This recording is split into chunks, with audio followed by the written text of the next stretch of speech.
He speaks it, he walks it. He's just a great performer. I think he's on his way to a gold jacket. It's not just Max Crosby. We saw this defensive line come alive. The Raiders linebacker law firm of Landon Roberts, Devin White, and Jamal Adams may be the most positive unit in all of the NFL.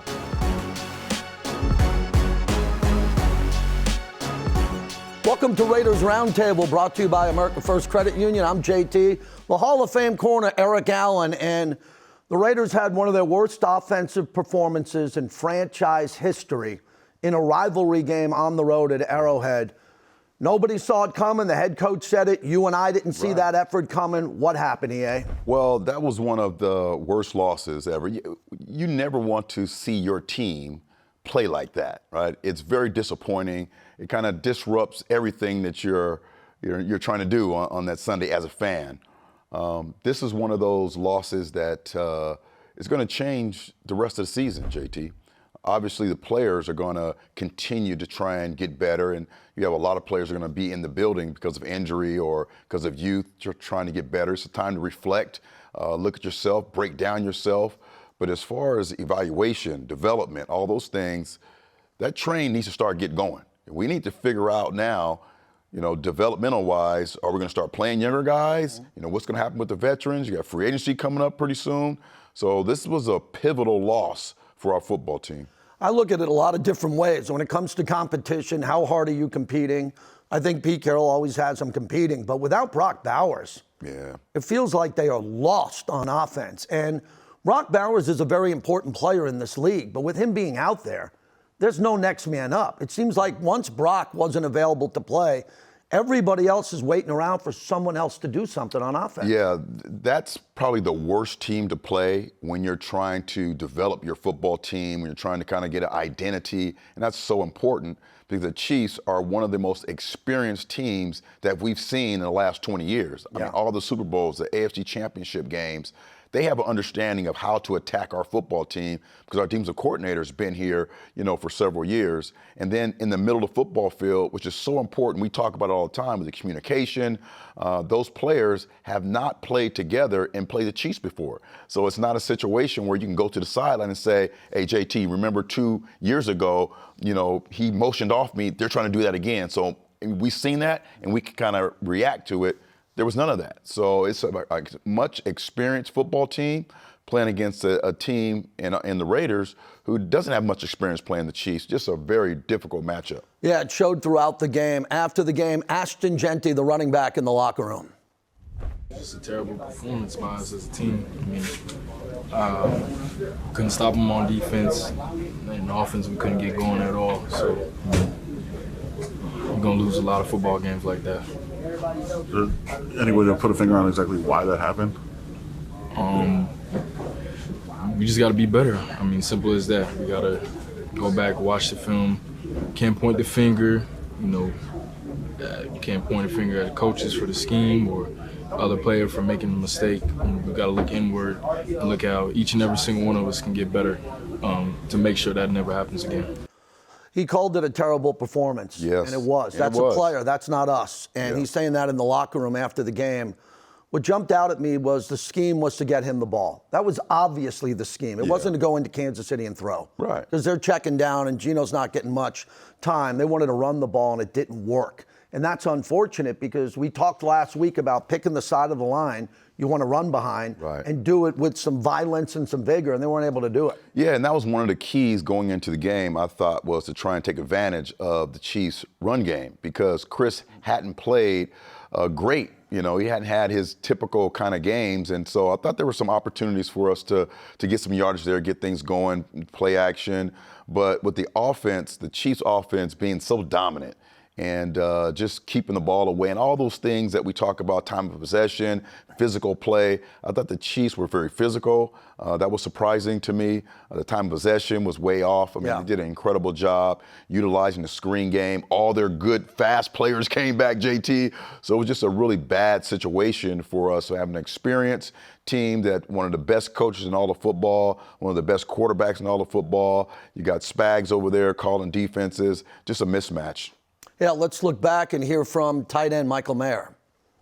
We prepared for this game. We were going to win this game. Had a great week of prep. We're going to have to go back and watch the film and make corrections and see what happened. How much more frustrating is it going into a bye? Like, you probably want to build some positive momentum, that sort of thing. Now you got to think about it for an extra week. Yeah, it's frustrating. It's frustrating. Yeah, you can't really bounce back the next Sunday with a W. You're going to have to think about this one for a while, but yeah, it's frustrating. He's obviously frustrated. Yeah. I'm frustrated for him because for whatever reason, he has a good game and they don't go back to him. I don't understand why he doesn't get more targets. I don't understand why they don't force the ball to him. I don't understand why there's not more targets early in the game to him to get him going. I think he's a hell of a player, and at times he gets lost. Yeah, he does. He does. And particularly if you're playing, a team that's going to keep the ball away from you and not allow you to kind of set up those things that you're trying to accomplish. Obviously, the running game was key, and I thought with the running game and the tight end, the way Mike played 2 weeks ago was an opportunity for us to really utilize him at some aspects. But when you're behind 14-0, it kind of throws you off a little bit. So now you have to really rely on some young receivers because Jacoby's not playing, and just wasn't the case for this football team. You saw the distance. The Chiefs are the barometer. All right, they're the best team in the AFC and have been so for the last 10 years.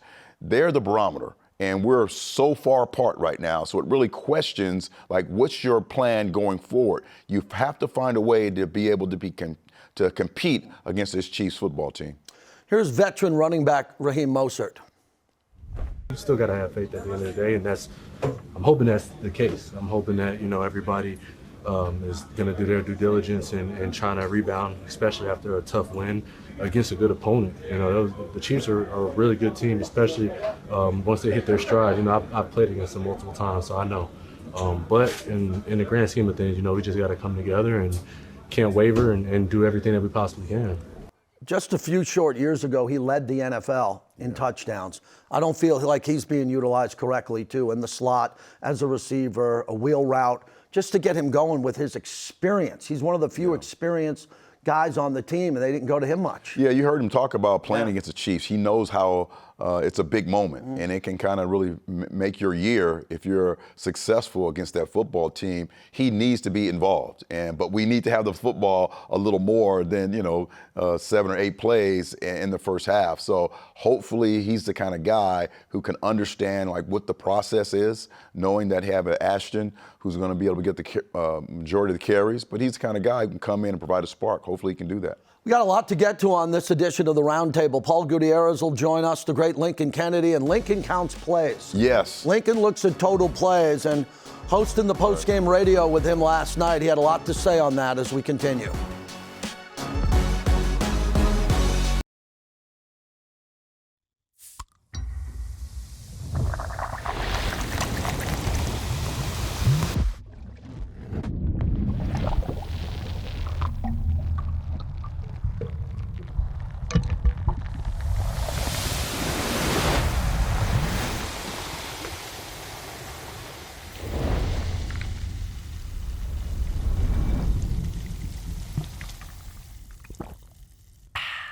And a blue moon.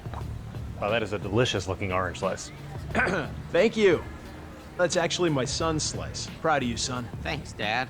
I'm sorry, this is a slice of your son? Look, it's an honor to be chosen for a blue moon. Well, if it's an honor.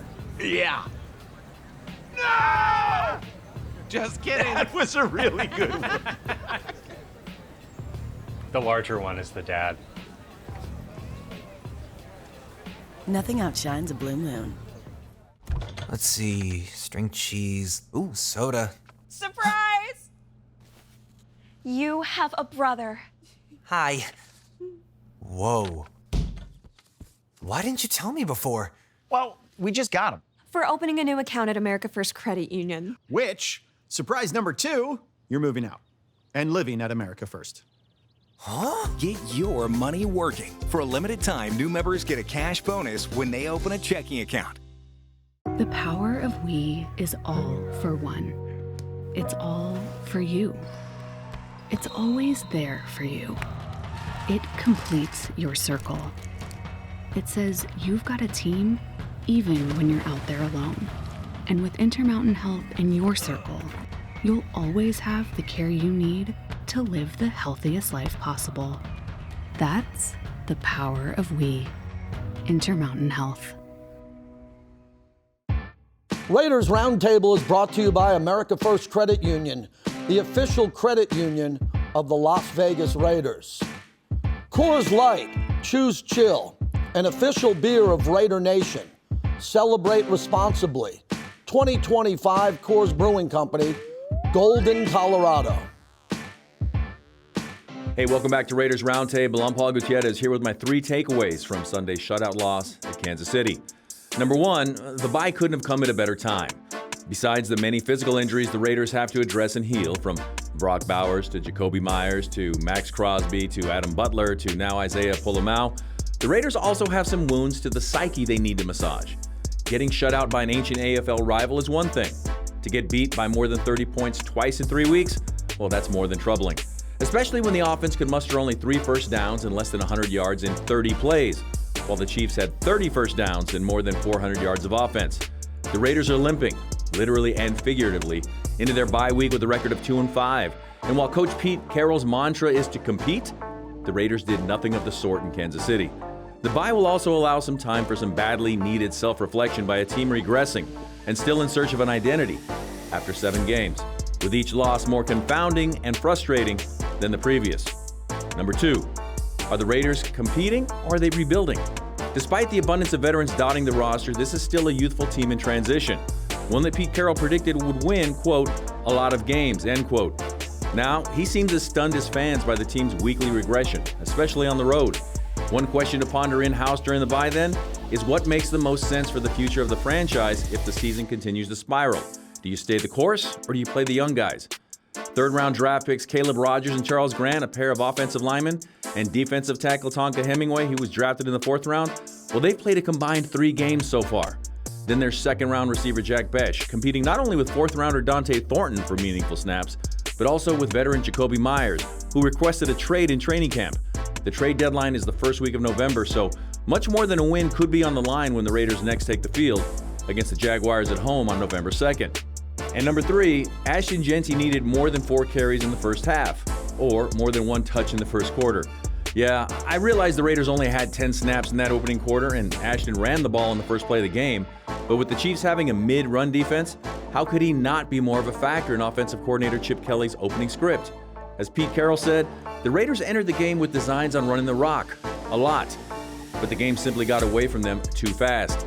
In fact, he inferred that Ashton not being as involved was more a symptom of what went wrong with the Raiders than a reason. And I get that, kinda.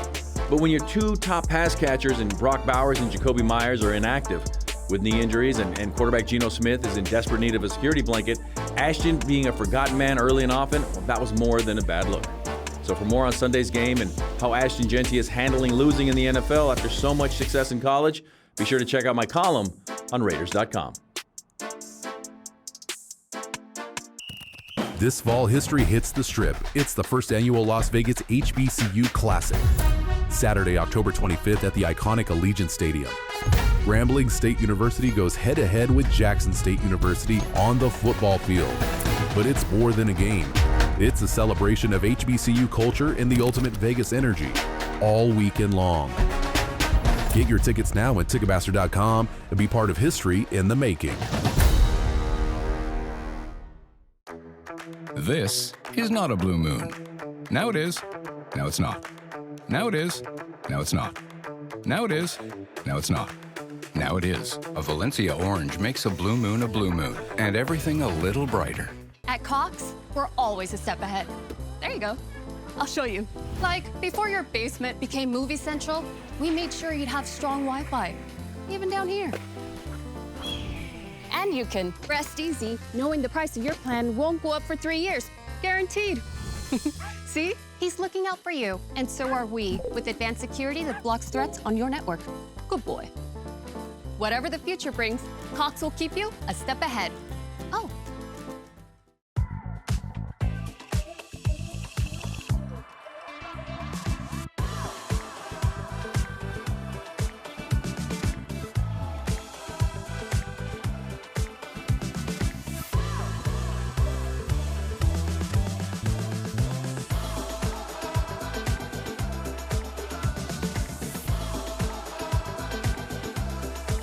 Yamava Resort and Casino at San Manuel.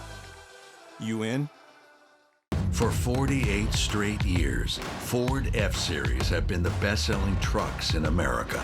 We got here by engineering breakthrough technology, redefining built Ford tough, and never settling for second best.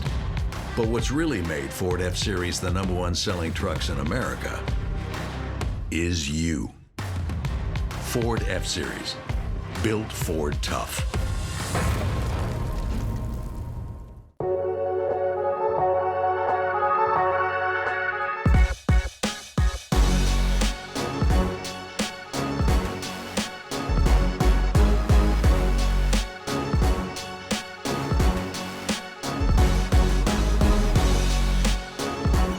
Welcome back to Raiders Roundtable. The legendary tackle, Lincoln Kennedy, joins us as he's back home. And hey, I teased by saying you count plays, and you always taught me that. We're going to get between 55, 60 plays or more.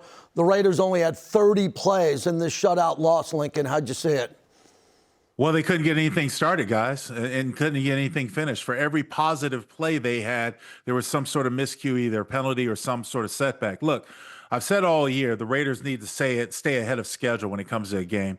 They can ill afford to start off 2nd and 10, 2nd and 12, and think they're going to be able to have a successful drive. Not that it's impossible to overcome, but more times than likely, because this offense has not created a fluidity or an even consistency about itself, it's often hard to overcome. But, look, it's all about rhythm.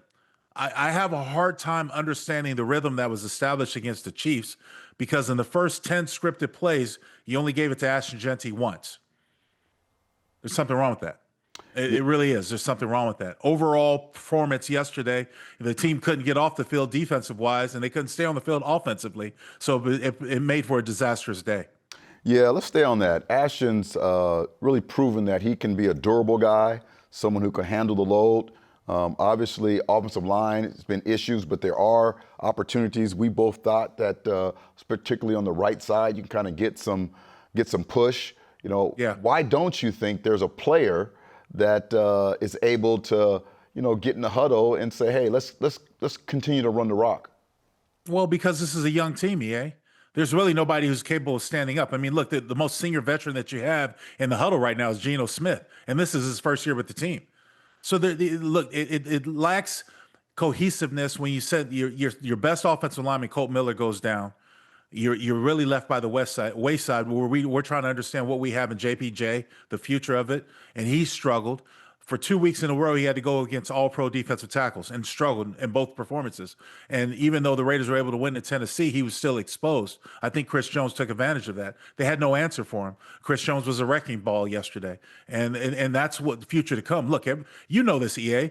Guys on the other side of the ball get paid too. So there are plenty of all-pros that you're going to have to do. This offensive line is going to have to wake up and go out there and do better. And I'm of the mindset that you've seen your plan for the first 6-7 weeks. It hasn't worked. You need to implode this offense and totally change up, because your strategy of how you're going to attack teams and what you're going to do isn't working. I agree with that 100%. Whatever the strategy was or the scheme is, blow it up and do it again. Chip Kelly is a legendary play caller.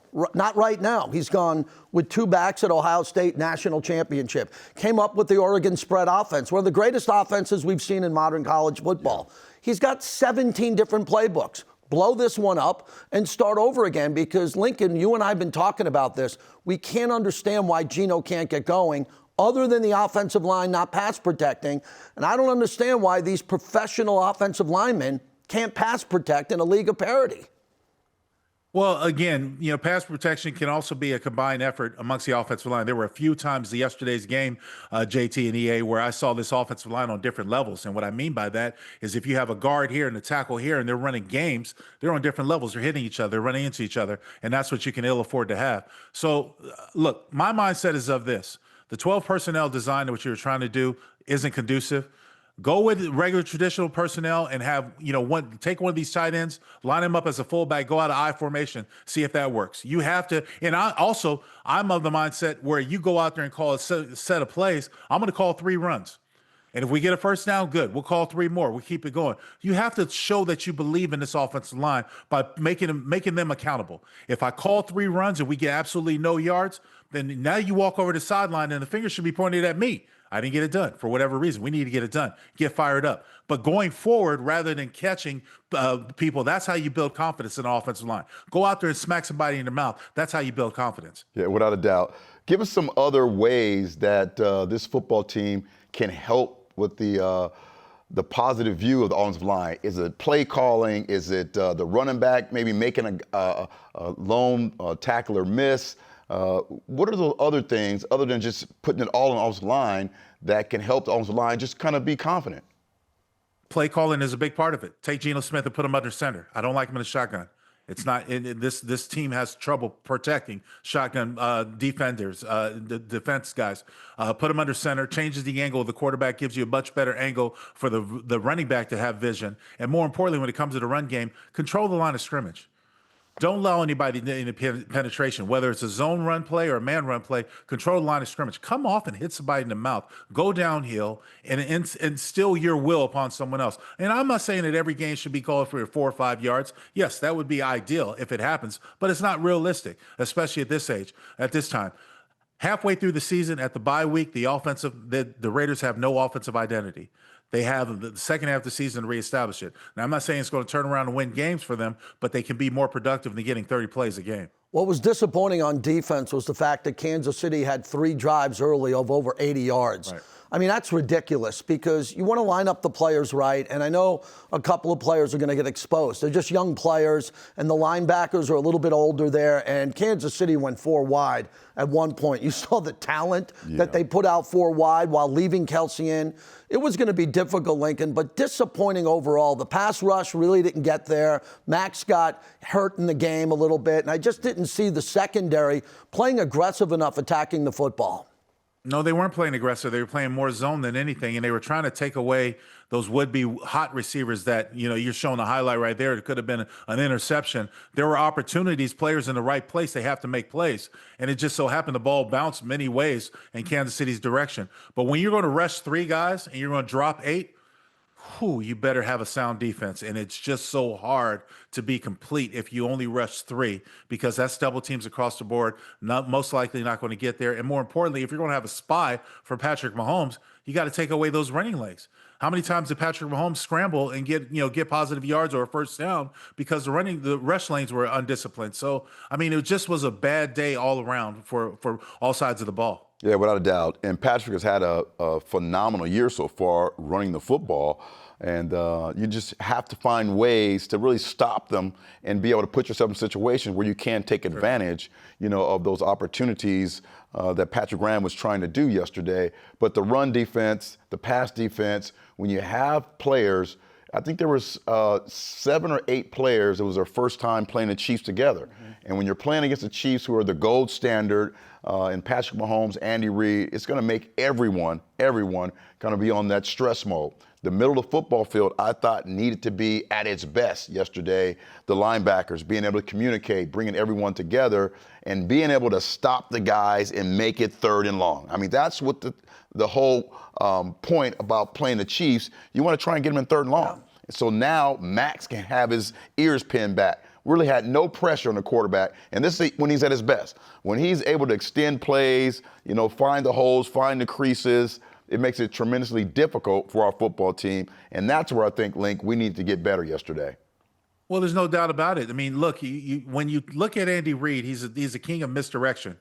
He'll make it seem like when they threw that little bubble screen and they came back and had the fake bubble screen, threw it to the tight end who was wide open on the boundary. That just shows you how Andy Reid will take a play, use it, and here's a different wrinkle, just to be creative and just to show you his creativity. And it works to a T, whether they have that little shovel pass underneath on a draw play, things that we've seen Kansas City do in the past. So you've got to be well-disciplined when you're playing against a Kansas City team. But more importantly, you got to have collective effort. The fact that Kansas City had 3 multiple play drives, that went the length of the field, that's really disheartening. And your star player didn't play in the second half due to injury. So who knows what the future holds for Max Crosby immediately right now, the length of his injury. We hope that he's back. But they did not get a pass rush. They did not get to the quarterback. We weren't able to stop the run. And Kansas City really had a field day, especially with the time of possession. Conversely, on the offensive side, they didn't hold the ball enough to give the defense a rest. So we saw the defense even more exposed in the second half and couldn't get off the field. Yeah, you nailed that. 9 of 15 overall on third down and 5 of 6 third down in the first half. When you're playing a soft zone and you're trying to get off the field on third down and they're just throwing slants into the soft zone, I mean, it seems pretty basic. You got to play man or you got to tighten it up. And Lincoln, I've been dying to ask you this one. You got J.J. Pegues and Tonka Hemingway who really aren't playing. You draft 2 offensive linemen pretty high. You know, overall, they weren't undrafted. They're not playing here. Where do you stand going into the bye week and coming out of the bye week on the defensive side and the offensive side on letting some of the young players get some reps in so we can see what we have with them? I'm of the mindset that you do go out there and play them now. Second half of the season. I'm not giving up on the season, guy. Right. I'm not giving it. But I came into this season expecting or hoping that the Raiders were able to double the amount of wins that they had last year. And it seems unlikely right now that they're going to be able to do that. With that being said, you got to play for the future. They have stockpiled a bunch of draft choices. I know they're going to be heavy in the draft choice. Might even still be heavy in the trade market before the trade deadline comes in November. But, you know, you got to see what these young guys have so you know what the future holds. And for me, as a former offensive line, the most disheartening part about it is that we still have not corrected the offensive line issue. Lincoln used to come to Still have not Vegas. corrected the offensive line issue. It has been a thorn in my side ever since I was calling games and everything else for the last decade and some change. Have not addressed the offensive line issue. And if we're going to be heavy in the draft, we might be heavy as offensive linemen, but we need to do that. We've got to get this offensive line fixed. They've got to find a way to be better and more productive. They haven't done it yet, and it has to turn around if this team's going to be successful. Yeah, Lincoln used to come to Vegas on the bye week as a player. Now he works in Vegas, so we won't see him here. That's We'll right. give Lincoln a nice bye week there. Lincoln, always great, man. Appreciate you. Appreciate you, homeboy. Appreciate you guys. See you That's soon. great, Lincoln Kennedy. There's a lot of work that has to be done. Yeah, and I tell you, he's right about offensive line, the young players and development. We need some players on the defense too. So, you know, we're going to be fighting in that evaluation room on which side to go with. Yeah, well, it's going to be interesting to see what John Spytek wants to do. If he wants to trade some players for some extra draft capital, we'll find out about that in a couple of weeks. When we come back, we'll go around the AFC West, another bizarre weekend and a Sunday from Denver to LA. We'll get to all that next on Raiders Roundtable.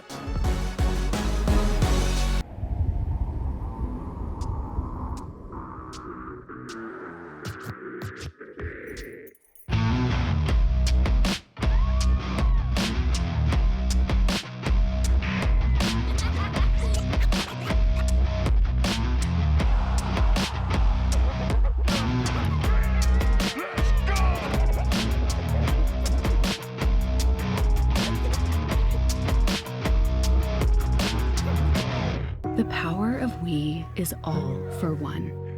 It's all for you. It's always there for you. It completes your circle.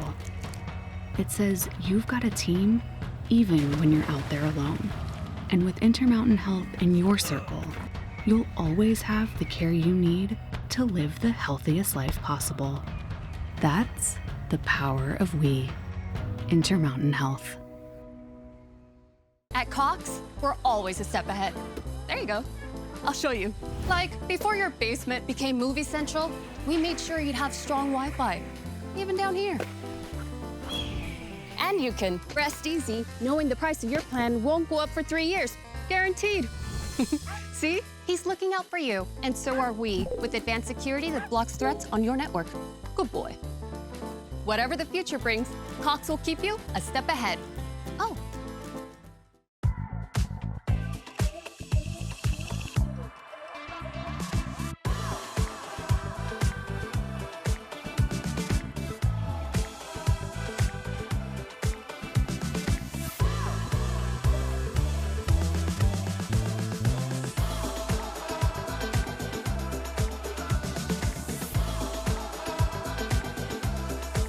Yamava Resort and Casino at San Manuel. You in? We're at the Westgate in Las Vegas, here for our 25th anniversary of the Crab Fest. We have almost 400 people here tonight. Each year we're growing and growing in Las Vegas, so I'm pretty excited. We are celebrating Tracy Biletnikoff's memory at the Biletnikoff Foundation Crab Fest. We have loads of different beautiful silent auction items, from art to football. 25 years we've been doing this. It's amazing. I'll tell you what, we've got a good turnout tonight. You're coming to have a good time, relax, always entertaining. We have a lot of fun. These lives have changed. The future has been rewritten and hope has been restored. And now we couldn't have done this without you. You being here tonight really means everything to us. Freddie's Feud, what we're gonna do is we're having Raider alumni versus Raider Nation. Gonna be fun. Since moving to Vegas, which Raiders were inducted into the Pro Football Hall of Fame? Eric Allen? Whatever it is for Freddie and Angela, I'm down for it. The great NFL Raider coach, Tom Flores. Crowd sounds like they're right. Let's see where that is on the board. It's always fabulous. We raise a lot of money for the foundation, and how important Tracy's legacy is to all this. That's why we're here tonight, is to continue to raise funds for the Tracy's Place of Hope out here in Las Vegas. The Raiders have been so generous with us. They've been with us from day one. Raiders Roundtable is brought to you by America First Credit Union, the official credit union of the Las Vegas Raiders. Welcome back to Raiders Roundtable. Now we go around the AFC West. Must be nice being Denver. They beat the Jets 13-11 in London. They beat the Titans the opening game, and now they score 33 in the fourth quarter on a giant collapse, one of the greatest all-time collapses in regular season history, and the Broncos are on the winning side of that. We've seen some surprising things so far this season, but the Broncos have somehow been able to get themselves up to 5 wins. And that one yesterday was just amazing. I turned it off. I was like, okay, you know, at least the Broncos lost also. They were able to have a just tremendous fourth quarter. And we talked about it before. That's how do you get the ball that many times to be able to score? That's first and foremost. And you got to be able to run the ball, run the clock out. But the Broncos have been that sort of football team this year that has found themselves on the positive end of some close games. And the Chargers lost to Indy, yeah, Daniel Jones. So we'll look at the Raiders schedule coming up here as we're on the bye week, and then Jacksonville at home, Denver away. That's a Thursday night football game. And then the biggest game of the year for the fans, at least. Dallas is coming in strong. They've been waiting to come to Vegas. So that's an impressive schedule coming up here. The focus of the organization and the football side of the building is clearly to beat Jacksonville. Jacksonville and get to 3 wins. Yeah. Because we know that Denver isn't an elite team, but they're winning. But they're winning. But you Good defense. you gotta beat Jacksonville at home. Jacksonville has struggled since their Monday night win against the Niners, and you're gonna be rested, ready to go for that. But EA, I don't know what the scheme's going to be. I don't know who's going to be back because a lot of guys are down there getting treatment today, banged up. Yeah, without a doubt. So this bye week is extremely important, JT, for those guys to get healthy. Some of the younger players stay in town, kind of self-scout, make sure you're looking at yourself so you can get better, and we'll have an opportunity against Jacksonville to put it on them. You know, it'll be first time we're able to see Travis Hunter. And he's going to be doing some exciting things. So it'll be interesting to see what young guys cover him and guys who are going against him. So it should be a good contest for us, the Raiders. The bye week's coming at the right time, but it's going to be really important for Pete Carroll and his staff as they stay back to figure out what they want to do next. I think there are some big decisions being made today in this building and going forward on the scheme, the direction of the franchise, younger players, and the trade deadline that's looming. I do agree, JT, and that's what it's about. As a player, you want to kind of keep that path forward, kind of understand what you're trying to accomplish as a player. But in this building, they are getting to work. They have to find a way to get this football team going this year and then figure out what we're going to do for the future. Fortunately, there's a lot of leaders in this building, proven leaders around the NFL, and they're going to have to prove that leadership here on the bye week and come back and get ready for Jacksonville. For Eric Allen, I'm JT. The bye week is here. We'll be back with more programming, and stay with Raiders.com.